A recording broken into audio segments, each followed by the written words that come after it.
এই দেখছেন তো আপনি সবই, প্রত্যেকবার এরকম আমরা এত জলের ভিতরে বাস বসবাস করি। একটা বাচ্চা স্কুলে নিয়ে যায় কাঁধে করে।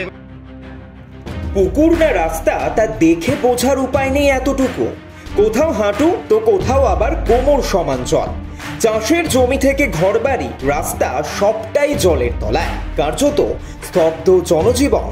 লাগাতার বৃষ্টিতে জলমগ্ন উত্তর 24 পরগনার বাদুড়িয়ার চাঁচড়া পঞ্চায়েতের একাধিক গ্রাম। এতটাই দুরবস্থা যে অসুস্থ রোগীকে কলার ভেলায় করে নিয়ে যেতে হচ্ছে হাসপাতালে। এই ছবি দেখে কার্যত হতবাক সকলেই। মির্জাপুর, পাপিলা, কোঠালবেড়িয়া, রসুই, পোতাপাড়া, বাদুড়িয়ার চাঁচড়া পঞ্চায়েতের অন্তর্গত এই সমস্ত গ্রামে কার্যত বিপর্যস্ত জনজীবন। ঘর থেকে বেরোতে পারছেন না কেউ। স্কুলে পৌঁছতে শিশুদের কাঁধে তুলে নিয়ে যেতে হচ্ছে অভিভাবকদের। বহু শিশু স্কুলেও যেতে পারছে না। জল জমে রয়েছে দিনের পর দিন। বৃষ্টির জলে তলিয়ে নষ্ট হচ্ছে পাকা ফসল। জমিতে নামা কার্যত দুষ্কর হয়ে উঠেছে। বন্ধ কাজ, চাষ। বাড়িতে ঢুকে পড়ছে সাপ ও পোকামাকড়। বছরের পর বছর ধরে এমনই সমস্যার সম্মুখীন হচ্ছেন স্থানীয়রা। তাদের অভিযোগ, বারংবার জানানো হলেও কোনো স্থায়ী ব্যবস্থা নিচ্ছে না প্রশাসন। স্থানীয় গ্রাম পঞ্চায়েত বা বিধায়ক কারোর কাছ থেকে মিলছে না স্থায়ী আশ্বাস। এই পরিস্থিতিতে দ্রুত ব্যবস্থা নেওয়ার দাবিতে সরব হয়েছেন এলাকার মানুষজন। খুব জল উঠেছে। এই রুগীটা ভীষণ কষ্ট পাচ্ছে, শ্বাসকষ্ট হচ্ছে। এই রুগীটা এখন নিয়ে যাওয়া হচ্ছে কলকাতার হসপিটালে।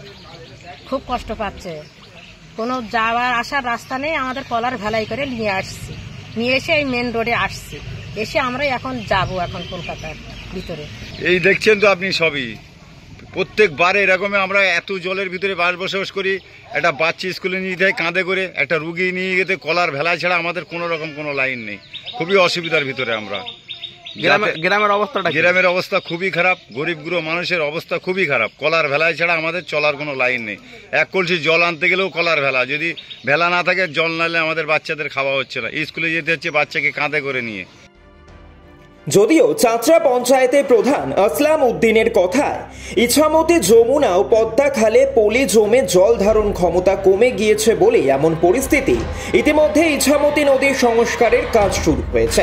এরপর হবে পদ্মা ও যমুনার সংস্কার। তখনই সমস্যার স্থায়ী সমাধান হবে।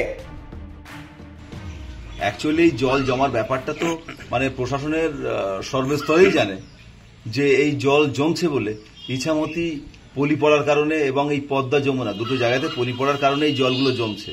এবং এই পলিকে সরানোর জন্য অলরেডি সেগুলো কিন্তু প্রসেসে আছে। ইছামতি কিন্তু সংস্কার শুরু হয়েছে। এই নিয়ে টেন্ডার করা হয়েছে, টেন্ডার পাস হয়েছে, টেন্ডার যারা কাজ পেয়েছে ওয়ার্ক অর্ডার তারা কিন্তু কাজ করছে। ইছামতি সংস্কার চলছে এবং কিছুদিনের মধ্যে আমাদের পদ্মা এবং যমুনা ধরবে। কারণ ইছামতিটা আগে নিচু না করলে পদ্মা যমুনার জলটা ওখানে নামবে না।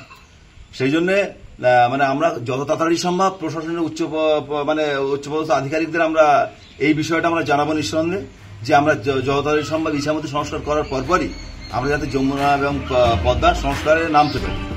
কিন্তু যতদিন না শেষ হচ্ছে সংস্কারের কাজ, ততদিন বাদুড়িয়ার চাঁচড়ায় বর্ষা মানেই বিপন্ন জনজীবন। ব্যুরো রিপোর্ট, এই মুহূর্তে।